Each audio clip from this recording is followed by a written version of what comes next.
Thank my colleague from Oklahoma for yielding me a part of his time, and he certainly makes a very convincing case. Mr. President, I rise to discuss the actions taken today by the Commodities Futures Trading Commission to combat manipulation in the futures market, specifically relating to energy activity.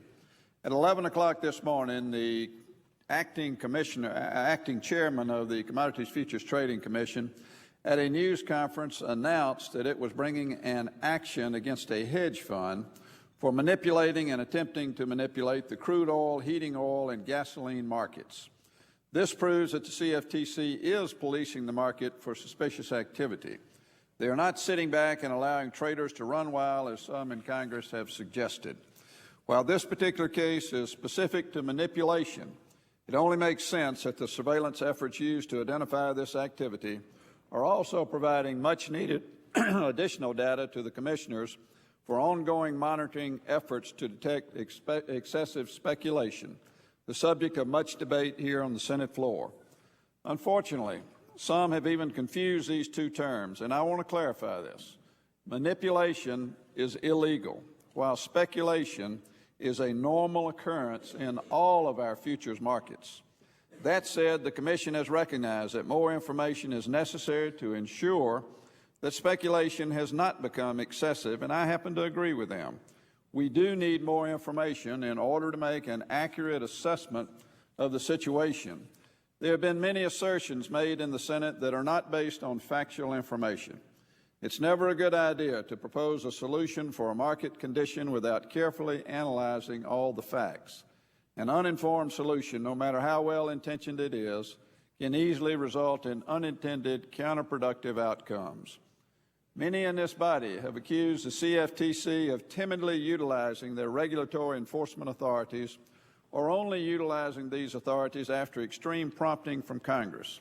To the contrary, this particular civil enforcement action that was filed today in the United States District Court for the Southern District of New York was uncovered as part of an investigation initiated by the CFTC for offenses that took place in March of 2007, long before some began blaming CFTC for the $4 gasoline.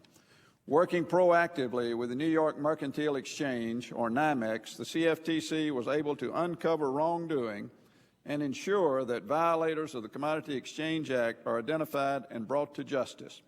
Actually, this particular case took place over an 11-day period. The New York Mercantile Exchange, as they have the authority to do and they have the information to carry out that authority, saw exactly what was happening. In the early part of that, they followed it. They immediately shut this hedge fund operator down.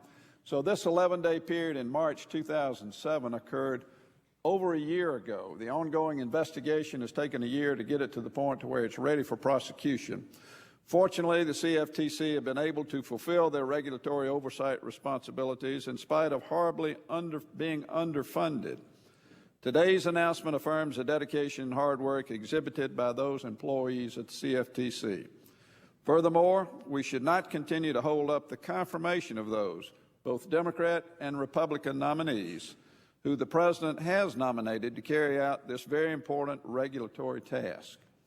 The American people would be much better served with a fully seated commission, a Senate-confirmed chairman, and more regulatory oversight staff than by the baseless allegations that have been made by some. If we are truly interested in a fully functioning regulatory body, let's provide the agency with the tools, rather than wrongly condemning them for lack of enforcement.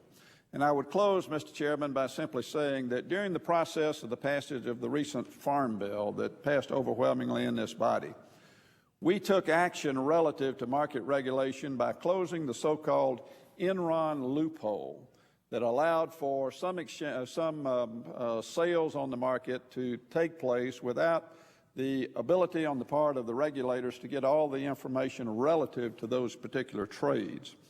In addition to allowing the market regulators to get the information, we also increased the penalty for a manipulation, just like the CFTC has filed this suit on today, from $100,000 per incident to $1 million per incident. So we are in the process of giving CFTC the tools that they need. We need to continue down that road, but let's don't destroy the markets. And here we're seeing a good example of how the tools in the hands of the regulators are being used in the appropriate way. And when someone tries to take advantage of the system, the CFTC, as well as the NYMEX, CME, all of our boards of trades have the ability to stop this type of manipulation and prosecute wrongdoers. With that, Mr. Chairman, Mr. President, I would yield back.